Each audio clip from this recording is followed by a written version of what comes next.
If your water heater pops or rumbles while heating, sediment may be collecting at the bottom. Flushing can remove loose material, but an old, corroded, or previously neglected tank should be inspected before you disturb its drain valve. Begin by following the shutdown instructions printed on your heater. Switch off electricity at the breaker for an electric model.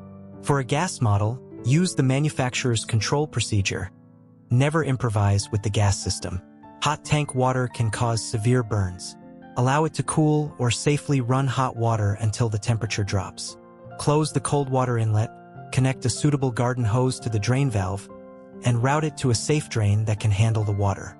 Open a hot water faucet to admit air, then carefully open the drain valve. Once the tank has drained, briefly open the cold water inlet to stir and flush loose sediment. Continue according to the manufacturer's instructions until the discharge runs clear.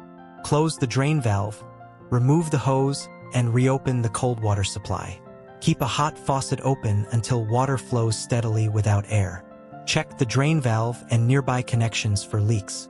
For an electric heater, do not restore power until the tank is completely full. An exposed element can fail almost immediately. If the valve will not open, will not close, or begins leaking, stop and call a professional. Like the video if this helped you understand the safe flushing order.